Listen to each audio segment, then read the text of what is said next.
Irmãos, nesse domingo especial, nós temos conosco a presença do querido pastor Ricardo Barbosa, da Igreja Presbiteriana do Planalto. O pastor Ricardo é conhecido no ambiente cristão, evangélico, há muitos e muitos anos já. Eu sei que muitos irmãos mais jovens aí na caminhada não o conhecem ainda, ou ouviram falar um pouco, mas talvez não viram aí nas mídias, né? O pastor Ricardo influenciou muita gente lá nos anos 90 ainda, com um livro que quase todo estudante de seminário, dos seminários evangélicos, passou por ele, que virou um clássico, né, na época, O Caminho do Coração, com muitos insights sensacionais e muito edificantes. E depois disso o pastor Ricardo continuou fazendo um grande trabalho por aí com outros amigos, principalmente ensinando sobre o tema da espiritualidade.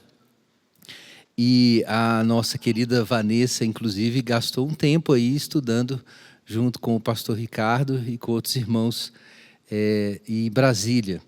Então eu quero recomendar muito que os irmãos aproveitem ao máximo a experiência, a caminhada, a leitura bíblica do pastor Ricardo.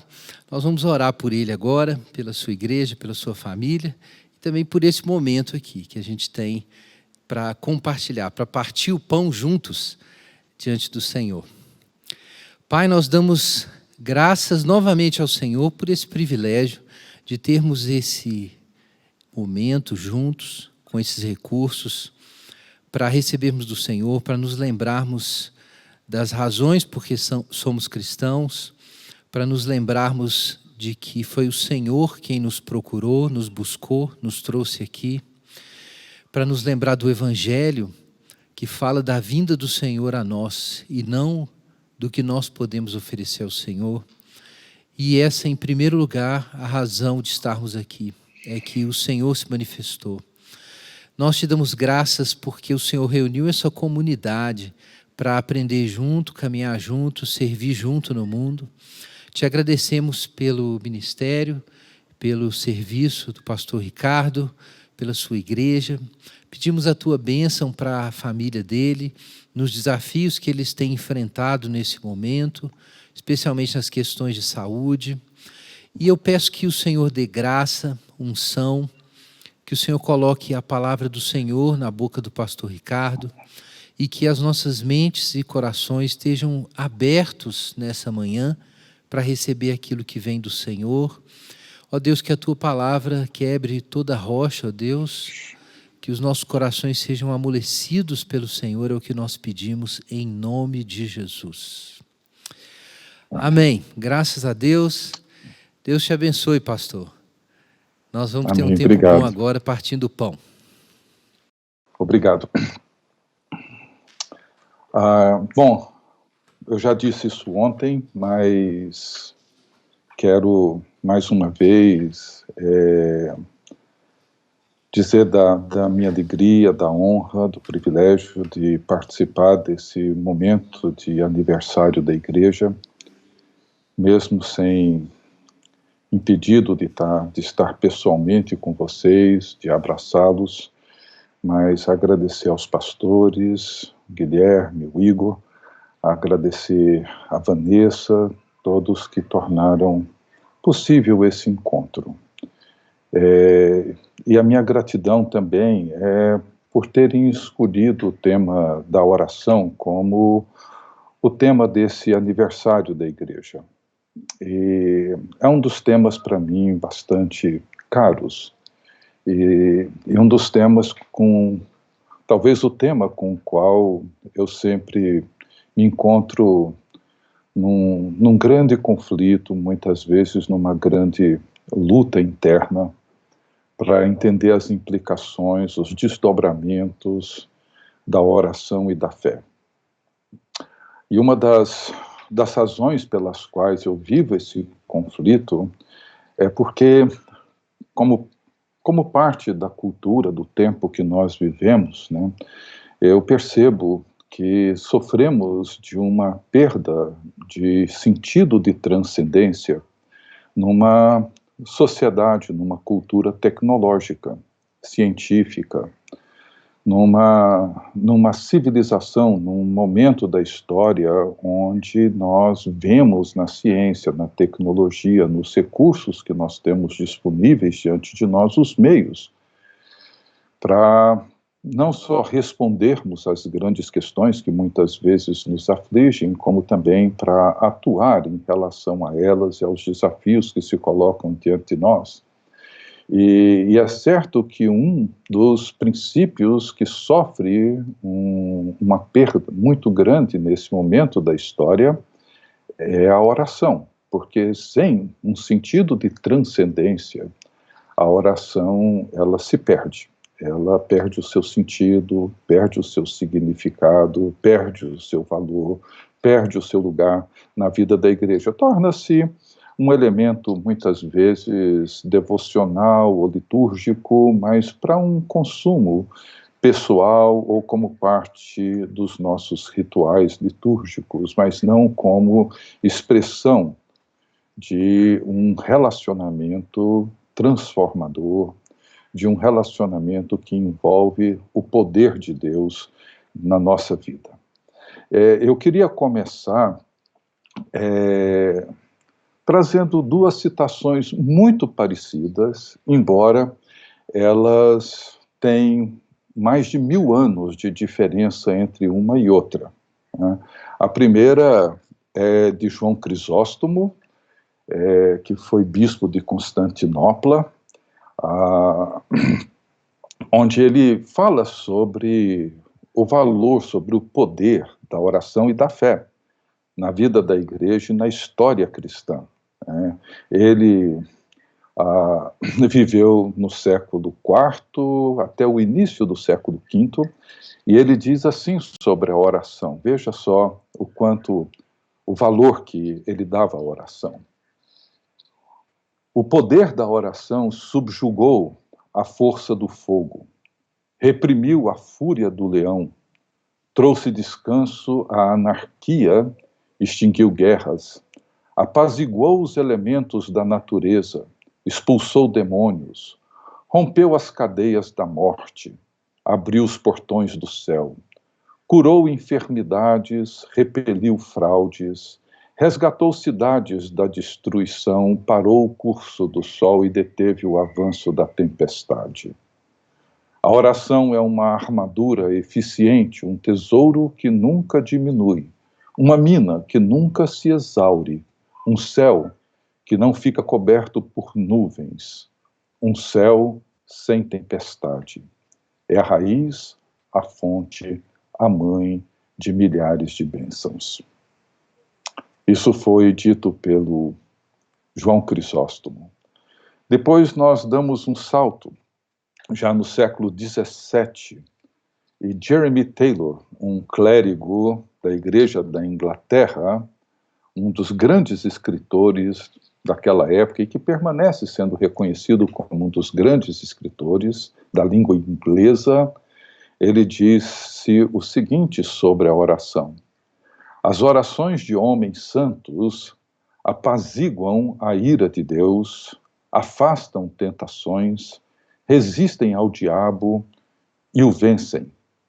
Obtêm o ministério e serviço dos anjos, rescindem os decretos de Deus. A oração cura a enfermidade e obtém perdão. Detém o curso do sol e para as rodas da carruagem da lua. Governa sobre todos os deuses e abre e fecha as comportas da chuva. Destrava o útero e apaga a violência do fogo. Fecha a boca de leões e tranquiliza nosso sofrimento e cansaço, causados pela violência da tormenta e da perseguição. Agrada a Deus e supre todas as nossas necessidades.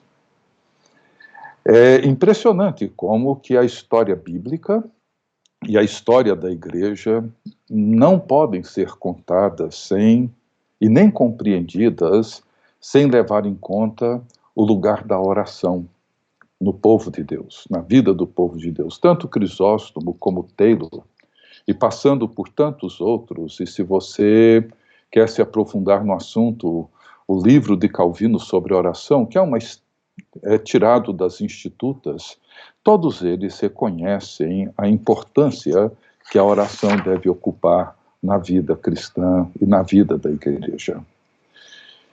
E desde ontem nós temos refletido sobre 3 parábolas que encontramos somente no Evangelho de Lucas sobre oração.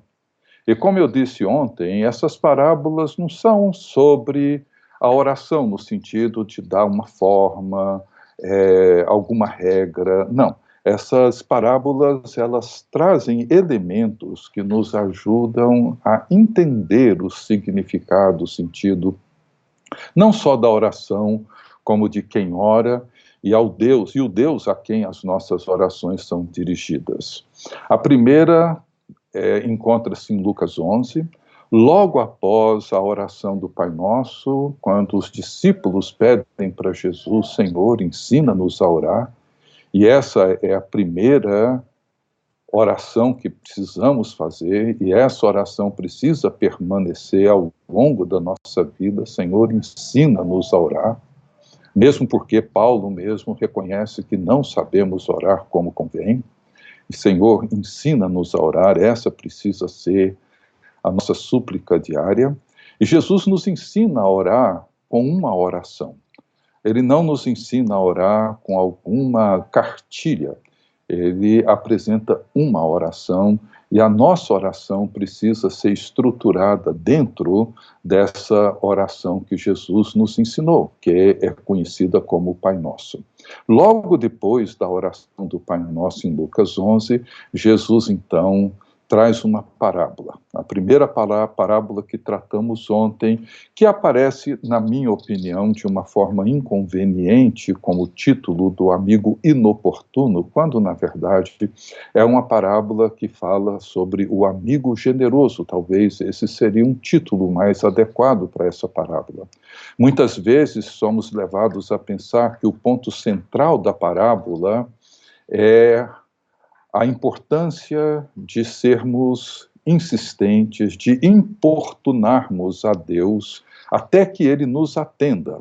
Que aquele amigo que já encontra-se deitado, tarde da noite, e se recusando a atender o amigo que insistentemente bate na porta pedindo para que ele lhe socorra com pães e o que for necessário para atender um hóspede que chegou inesperadamente na sua casa. Temos a tendência de pensar que o ponto importante dessa parábola é o amigo inoportuno, o amigo que insistentemente bate na porta, mas não. A parábola é exatamente o oposto, é sobre a impossibilidade desse amigo que está em casa dizer: não, eu não vou te atender, porque isso era uma questão cultural. Ele vai atender por causa da honra, para não passar vergonha. Essa é a natureza da parábola, ou seja, é a parábola que nos apresenta e nos descreve um Deus, que é o Pai Nosso, e é o Deus que, quando nós o buscamos, necessitados de alguma coisa, Ele nunca vai gritar lá de dentro dizendo: não me incomode, não me importune, eu estou deitado, eu não vou levantar, eu não vou abrir a porta. Não, não é esse o Deus.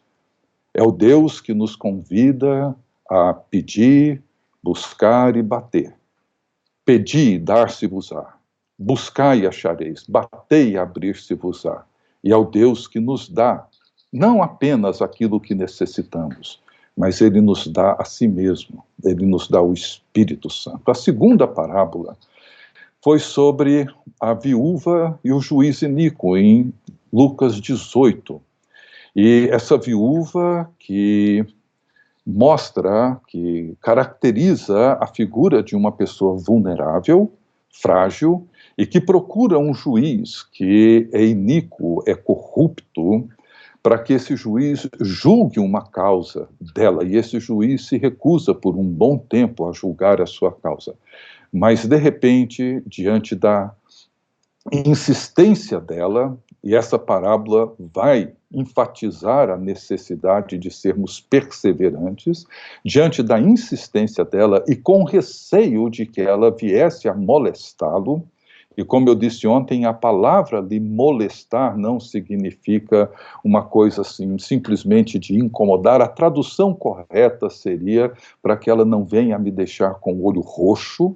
Ele ficou com receio de que a insistência dela a levasse a agir com uma certa violência e isso iria causar um constrangimento a esse juiz. Ele então decide julgar a sua causa. E Jesus então responde dizendo que Deus, o nosso Pai, é justo. Se aquele juiz, sendo injusto, sem temor a Deus e respeito ao ser humano, julgou a causa dela, quanto mais Deus, o nosso Pai, fará justiça aos seus eleitos. E Deus faz e fará. Às vezes parece demorado, mas Ele fará. É isso que Jesus promete, é isso que o Deus da aliança faz. Por isso que a parábola é sobre o dever de orar sempre e nunca esmorecer. E Jesus termina essa parábola com uma pergunta: porventura, quando o Filho do Homem vier à terra, ele encontrará fé? É uma pergunta que induz a uma resposta que provavelmente seria não. Mas de que fé Jesus está falando? E de que oração Jesus está falando? É claro que não é as orações que fazemos diariamente, agradecendo pelo dia, pela saúde, pelo alimento, pelo emprego, pelo trabalho, etc. É aquilo que aquela viúva fez. Ou seja, será que quando Jesus voltar, ele encontrará homens e mulheres clamando dia e noite por justiça? Orando dia e noite, venha o teu reino, que a tua justiça se revele, se realize aqui na terra como no céu. É essa fé e é essa oração que Jesus espera encontrar. Por isso que ele inicia a parábola dizendo que o objetivo dela é para nos mostrar o dever de orar sempre e nunca, jamais desistir, esmorecer. A oração é basicamente o clamor da igreja e do povo de Deus para que o governo de Jesus Cristo e a justiça do reino de Deus se manifestem no mundo de Deus. E hoje nós vamos encerrar com a terceira parábola que encontra logo em sequência. Em Lucas, capítulo 18, os versos 9 em diante. Diz assim a palavra de Deus. Propôs também esta parábola a alguns que confiavam em si mesmos por se considerarem justos e desprezavam os outros. 2 homens subiram ao templo com o propósito de orar, um fariseu e outro publicano. O fariseu, posto em pé, orava de si para si mesmo desta forma: ó Deus, graças te dou porque não sou como os demais homens, roubadores, injustos e adúlteros, que nem ainda como este publicano. Jejuo 2 vezes por semana e dou o dízimo de tudo quanto ganho. O publicano, estando em pé, longe, não ousava nem ainda levantar os olhos ao céu, mas batia no peito, dizendo: ó Deus, sê propício a mim, pecador. Digo-vos que este desceu justificado para sua casa, e não aquele. Porque todo o que se exalta será humilhado, mas o que se humilha será exaltado. Essa parábola começa com 2 homens que subiram ao templo para orar. E também Jesus a caracteriza ou declara que ela diz respeito a algumas pessoas que se consideram justas e por causa disso elas têm essa inclinação, essa tendência de desprezar os outros. São 2 homens que subiram ao templo para orar. A narrativa, a descrição, não são de 2 homens que entraram nos seus aposentos e estavam ali solitários, num momento privado de devoção pessoal, orando. Não, eles subiram no templo para orar. E um fariseu e um coletor de impostos. Esses dois homens estavam se juntando a vários outros homens e mulheres no pátio do templo e estavam orando ali em voz alta. Era um evento público. Então, é importante considerar que naquele espaço público havia um momento na liturgia do dia em que as pessoas oravam em voz alta. A prática judaica era de ficar em pé e orar, de forma que todos os que estavam próximos pudessem ouvir. Se estivéssemos ali naquele dia, teríamos ouvido as orações desses dois homens se estivéssemos próximos deles. E eles estavam dizendo em voz bem alta, um dizendo: Deus, graças te dou porque eu não sou como as outras pessoas. E o outro, o publicano, orava dizendo: ó Deus, sê propício a mim, pecador. Duas orações, dois homens completamente diferentes, opostas entre si. E o contexto que Jesus tem em mente é essa liturgia, esse ritual no templo. E Lucas, já no início do seu evangelho, ele nos ajuda a entender um pouco como que funcionava esse momento. No capítulo 1, versos 8 a 10, referindo-se a Zacarias, ao sacerdote Zacarias, pai de João Batista, que Lucas refere-se a ele dizendo que era um homem justo aos olhos de Deus, diz assim: ora, aconteceu que, exercendo ele diante de Deus o sacerdócio na ordem do seu turno, coube-lhe por sorte, segundo o costume sacerdotal, entrar no santuário do Senhor para queimar o incenso. E durante esse tempo, toda a multidão do povo permanecia da parte de fora orando. Era esse o cenário. Esse o cenário. Então, Zacarias entra no santuário do Senhor no seu turno para queimar incenso, e o povo permanece do lado de fora, orando. O templo, como nós sabemos, era constituído de vários cômodos. Na parte mais importante do templo tinha o Santo dos Santos, onde somente o sumo sacerdote poderia entrar uma vez por ano, depois de passar por um elaborado ritual de purificação, e ali ele oferecia o seu serviço no dia da expiação, conhecido como Yom Kippur.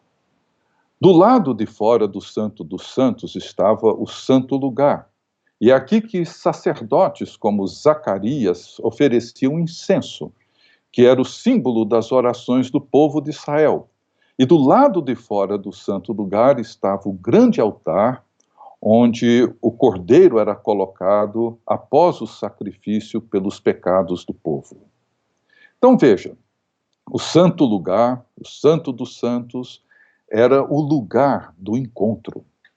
Era o lugar onde Deus, com a sua misericórdia, vinha ao encontro do seu povo. Era o lugar onde o cordeiro era sacrificado, e por causa do sacrifício do cordeiro, era possível esse encontro entre o povo e Deus. E a liturgia era mais ou menos assim, ela começava com uma preparação para o sacrifício do cordeiro, cujo sangue era aspergido no altar. As orações eram então oferecidas, tanto pelos sacerdotes quanto pelo povo. Em algum momento as trombetas tocavam, e quando os sacerdotes começavam a se mover em direção ao santo lugar, um coro começava a cantar o salmo do dia. Nesse momento, o sacerdote oficiante entra no santo lugar para oferecer incenso, e as pessoas do lado de fora começavam a orar em voz alta. E haviam orações litúrgicas, onde o povo recitava como um coro, e as orações livres, onde cada um orava as suas próprias orações, a sua própria oração. E enquanto o culto estava em andamento, Jesus então diz que um fariseu ficou de pé e orava de si para si mesmo. Eu acho interessantíssima essa descrição de Jesus do fariseu. A sua oração é sobre ele, sobre o que ele faz e o que ele não faz. Eu sou, eu não sou, eu faço, eu não faço. Ele não está orando, ele está simplesmente se autoelogiando, porque se considera uma pessoa melhor do que as outras. Ele se louva pelas coisas boas que ele faz ou pelas coisas ruins que ele não faz. Ele não é ladrão, ele não é injusto, ele não é adúltero, e claro que isso é muito bom em qualquer lugar, para qualquer pessoa. E além de não ser nada disso, ele jejua 2 vezes por semana. A lei no Antigo Testamento prescrevia um jejum por ano no dia de Yom Kippur, o dia da expiação, e ele jejuava 2 vezes por semana, o que também não é ruim. E além disso, ele dava o dízimo de tudo quanto tem, o que era algo realmente muito bom. E a lei no Antigo Testamento exigia o dízimo de certos bens, de certas bênçãos, mas ele dava o dízimo de tudo. E esse fariseu está participando de um culto em que o cordeiro é sacrificado pelos pecados do povo, abrindo o caminho para que as pessoas pudessem se aproximar do Deus vivo e santo. E ele fica lá, nesse momento em que o cordeiro é sacrificado, o sangue é derramado sobre o altar, ele fica lá dizendo o quão bom ele é, o quão justo ele é. Em outras palavras, ele está dizendo, embora não expresse isso, mas ele está dizendo que ele não precisa de sacrifício, porque ele não é como as outras pessoas. Eu não sou como os outros que precisam de um cordeiro para ser sacrificado. E lembrem que ele está dizendo isso em voz alta, bem alta. Mas agora, considerem aqui comigo. Numa certa medida, todos nós temos um pouco desse fariseu, correto? Eu não sei de vocês, mas em relação a mim, eu posso lhes garantir que eu tenho. E é claro, eu me considero melhor do que muitas pessoas. Me considero. E não estou aqui colocando na minha lista as piores pessoas, traficantes, pedófilos, corruptos. Não estou colocando na minha lista essas pessoas. Eu coloco na minha lista uma série de pessoas que simplesmente tomam decisões equivocadas, pessoas que a maneira como tratam seus cônjuges, como resolvem seus problemas, lidam com seu dinheiro ou o que quer que seja, eu me considero melhor do que essas pessoas. E, embora eu tenha todo o cuidado de não expressar isso publicamente, jamais, em nenhuma das minhas orações, eu levantei para dizer eu sou melhor do que todos esses outros, ou pelo menos melhor do que a maioria deles, mas esse inconfessável sentimento faz com que eu olhe para mim de uma maneira onde, muitas vezes, a natureza daquilo que Cristo fez permanece de uma forma bastante obscura, vaga, subjetiva, abstrata, para a minha própria vida e justificação. Eu me lembro, quando os meus filhos eram jovens ainda, talvez aí o mais velho entrando nos seus 20 e poucos anos, o mais novo ali com seus 15, 16 anos, um dia conversando com eles, hoje eles estão em torno dos 40, mas conversando com eles eu perguntei, vocês precisam de um salvador para salvá-los do quê? Vocês precisam de um sacrifício para que isso resolva que problema na vida de vocês? Vocês são 2 jovens, bons, tiveram uma boa educação, modéstia à parte, são jovens íntegros, estudantes que têm buscado fazer o melhor possível, não cometem infrações graves, são bons amigos, bons filhos, têm um futuro promissor e bom pela frente, não têm me dado trabalho, dor de cabeça. Vocês precisam de um salvador para salvá-los do quê? Vocês precisam de um sacrifício, de um sangue aspergido sobre o altar para livrá-los do quê? E naquela época eles respondiam dizendo, pai, lá vem você com essas perguntas teológicas e não sei te responder. O fato é que muitas vezes eu, conversando com pessoas na minha igreja, e pessoas boas, gente de boa formação, bom caráter, bons trabalhadores, gente íntegra, honesta, e eu percebo que, embora ninguém confesse isso, que a consciência da necessidade de um cordeiro é uma consciência muito vaga, muito subjetiva. Por quê? Porque nós temos uma tendência não confessada de nos justificar a nós mesmos e não ter consciência da importância do lugar do cordeiro que é sacrificado por nós. Eu sei que esse sentimento de me achar melhor do que os outros é um sentimento completamente ridículo. Eu sei disso. Mas ele está presente. E, em parte, claro, isso é verdade. Eu sou melhor, não tem como eu negar isso. Eu sou melhor do que pessoas perversas, corruptas, pervertidas. Sou. Você também é. É claro que se colocar cada um de nós ao lado de pessoas corruptas, nos consideraremos melhores. Isso é bom, isso não é ruim. O problema é quando isso compromete a consciência que eu tenho de Deus e da sua graça. O outro personagem da parábola é um publicano, um cobrador de impostos. E ele trabalha para os opressores romanos. Ele rouba dos seus companheiros judeus. Ele sabe quem ele é. E ele sabe o que ele tem feito. E ele se considera impuro para os padrões religiosos do seu tempo. E Jesus diz na parábola que ele ficava longe. Ele não se sentia à vontade para se juntar aos outros. Talvez ele ficava num canto lá do pátio do templo. E mais, ele não ousava levantar os olhos ao céu, mas ele batia no peito. E ele dizia: Deus, sê propício a mim, pecador.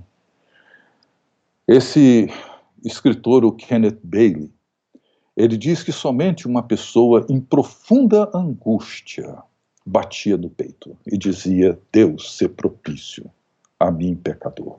E ele dizia isso em voz alta. E a palavra que ele usa é muito forte. Muitas orações na Bíblia, as pessoas clamavam dizendo: Senhor, tem piedade de mim. Senhor, tem misericórdia de mim, pecador. Mas ele usa a palavra propício, que vem da palavra propiciação, que significa acalmar, aplacar a ira de Deus.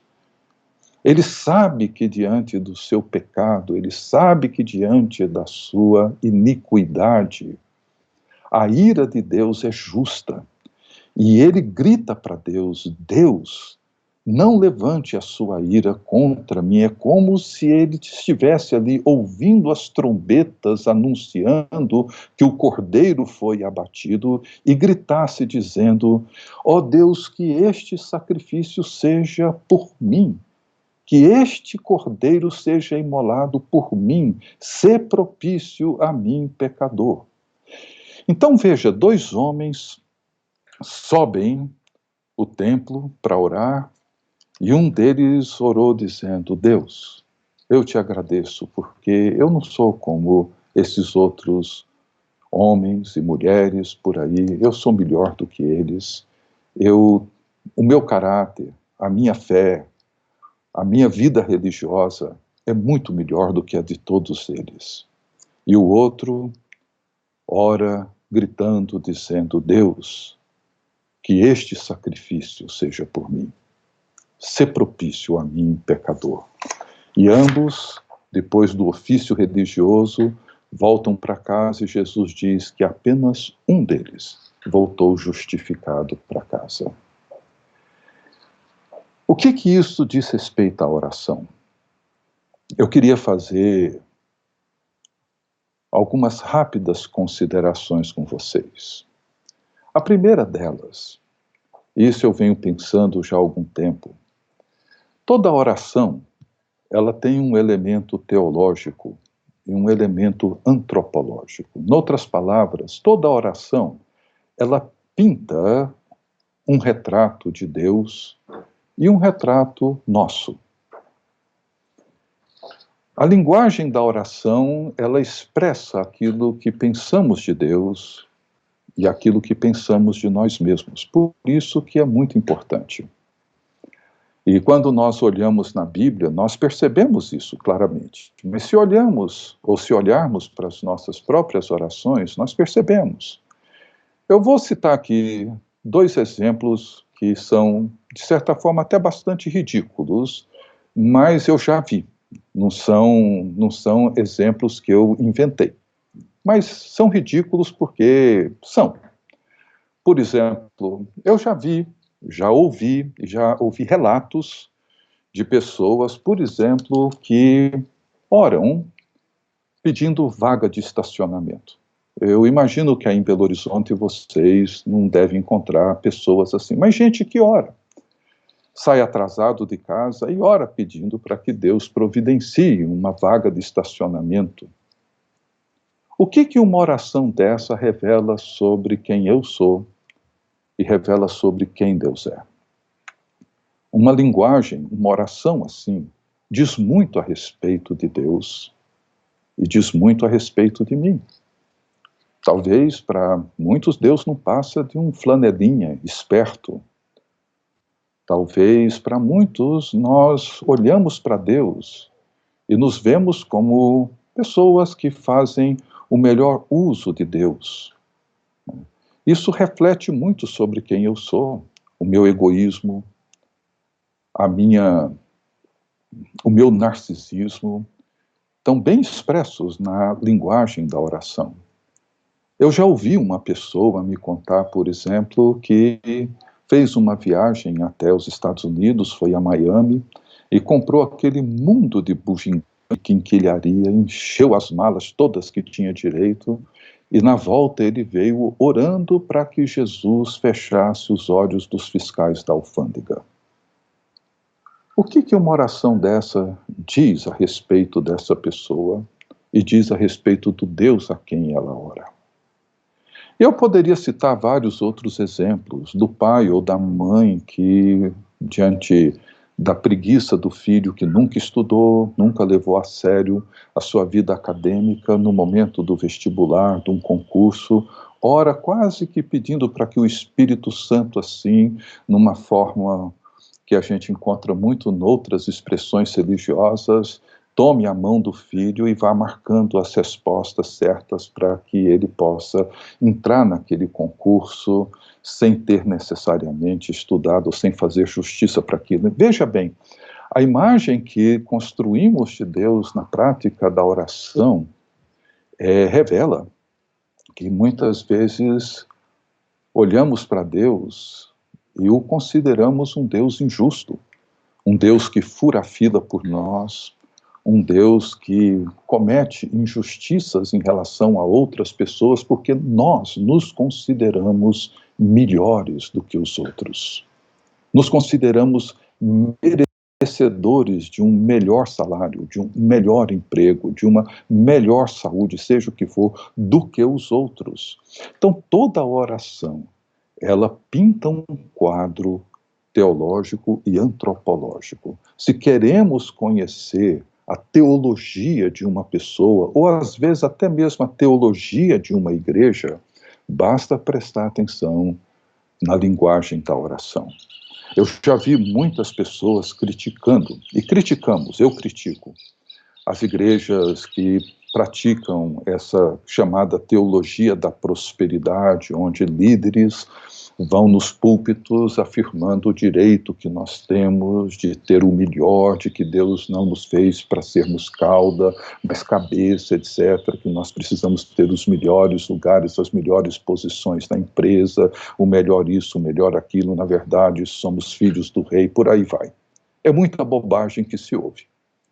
Mas quando eu entro nas reuniões de oração das nossas igrejas, inclusive da minha, as orações de muitas pessoas é saúde, prosperidade, melhor emprego, melhores condições, ou seja, a linguagem da oração é exatamente a mesma da teologia da libertação, da prosperidade. Só não temos a coragem de expressá-las publicamente. Não temos. Então, esse fariseu e esse publicano, a linguagem deles e a atitude deles diante de Deus revela o que eles pensam de Deus e o que eles pensam de si mesmo. O fariseu não vê necessidade de Deus, não vê necessidade de sacrifício, não vê necessidade de um cordeiro imolado, não vê necessidade de perdão, ele é melhor. Já o publicano, ele se vê como o pior de todos, tem consciência de quem ele é, e olha para Deus e reconhece que se Deus não for propício a ele, ele não tem alternativa. E ele grita lá dentro do templo que esse sacrifício seja por mim. Isso define a natureza da oração. Um outro aspecto que essa parábola chama a minha atenção é a necessidade, a importância que temos de estarmos continuamente em contato com a nossa fraqueza. É isso que o publicano percebe, dando quase que continuidade ao aspecto antropológico e teológico da oração.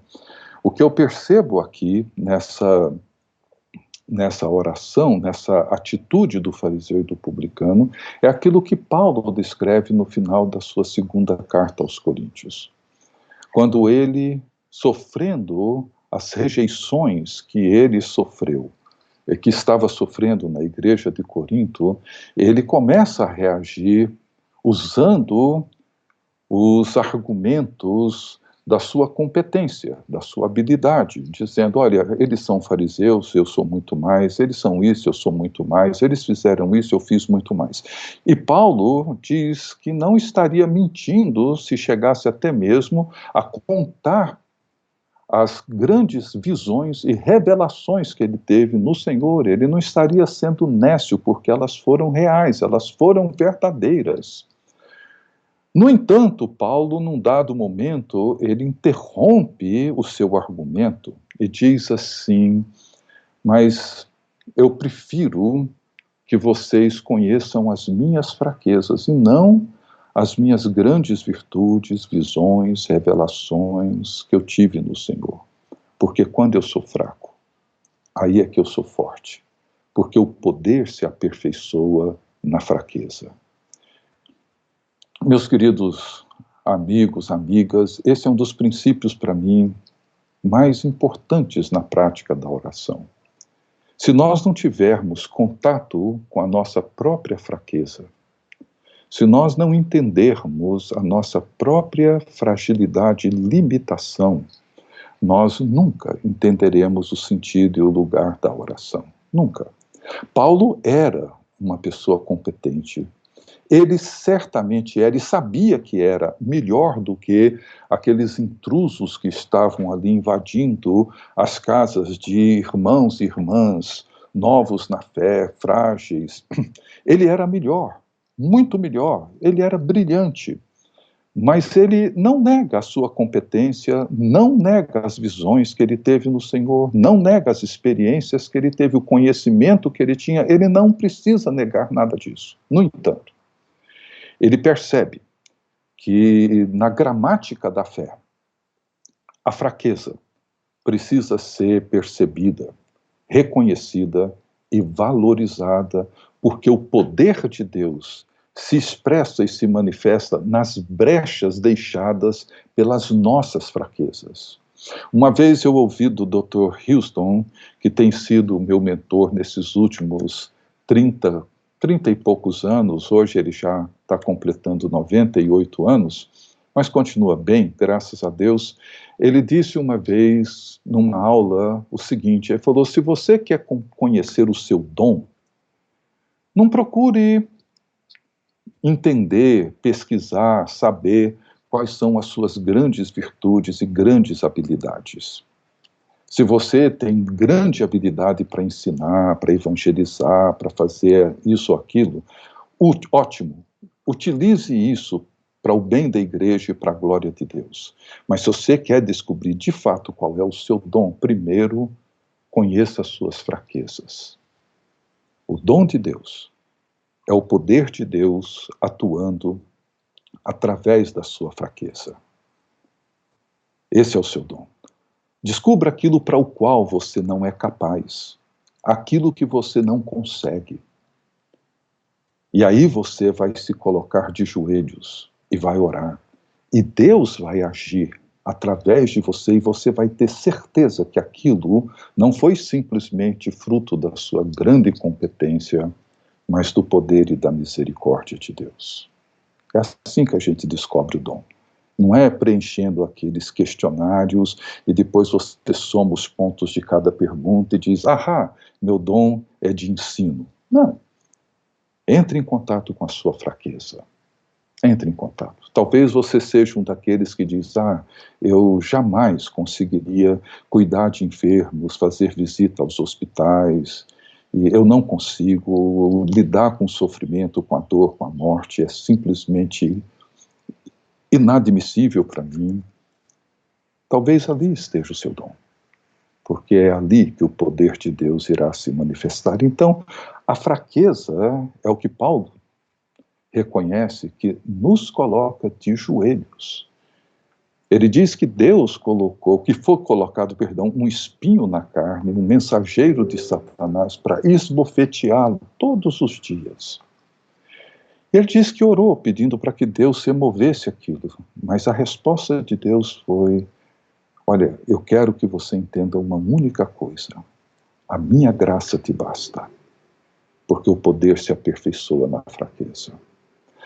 Aquele publicano sai justificado porque ele reconhece a sua fraqueza. O fariseu não, porque ele assume e exalta a sua competência. E por fim, eu queria destacar que nessas 3 parábolas, Jesus apresenta 3 princípios fundamentais para a oração.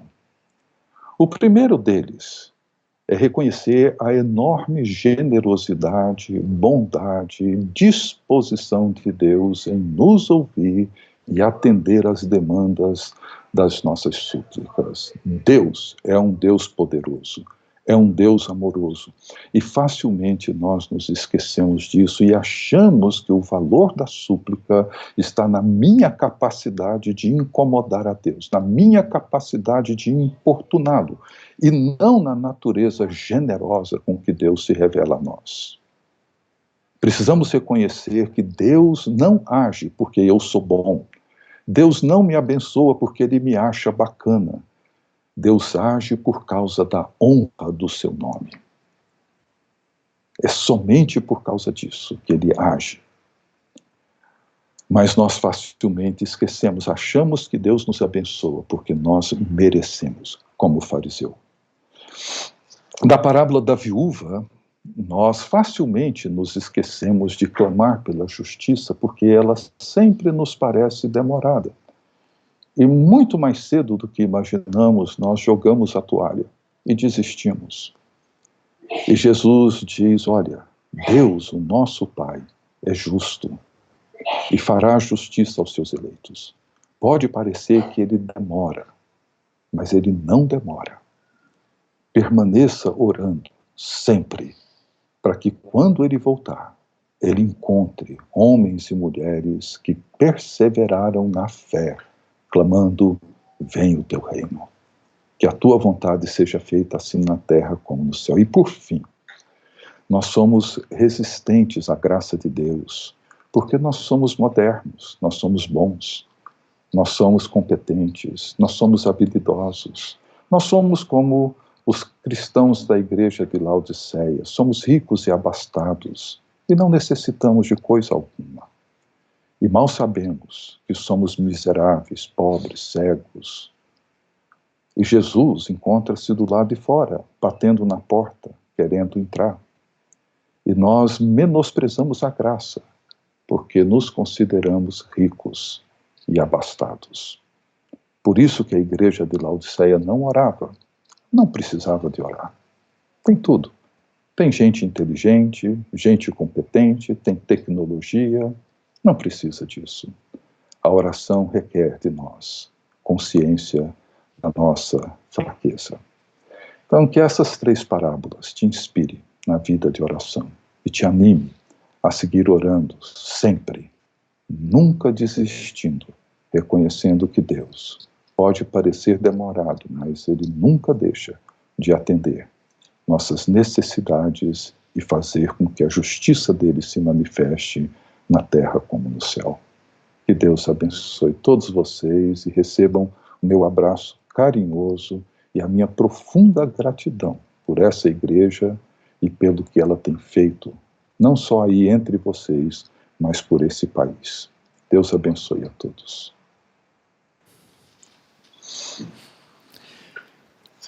Graças a Deus.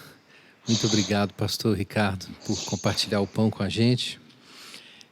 Que Deus torne seu ministério ainda mais frutífero e abençoe essa jornada aí com um livro novo, né? Que tá no ar já está disponível, sobre formação espiritual. Eu quero puxar essa referência final do pastor Ricardo em Apocalipse 3, sobre Laodiceia.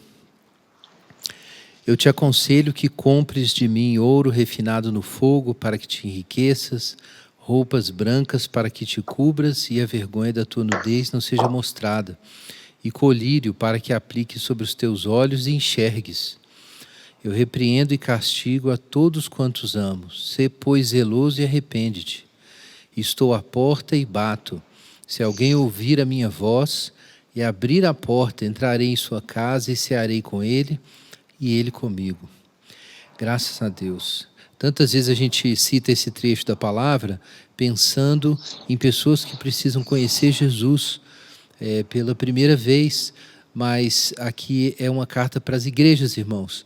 E o Senhor, através do pastor Ricardo, está chamando a gente para descobrir diante do Senhor a nossa fraqueza. Vamos orar enquanto a gente louva o Senhor e se prepara para a ceia. Faz essa oração, está aqui, a partir de Apocalipse 3. Se você quiser, pode até abrir a Bíblia aí. Vamos, nesse momento que a gente se prepara para a ceia do Senhor e louva o Senhor, fazer essa oração para que Deus nos coloque em contato com essa fraqueza que a gente quer negar, porque Ele quer nos abençoar, mas a gente precisa abrir as nossas mãos. Amém? Vamos orar, confessar nossos pecados.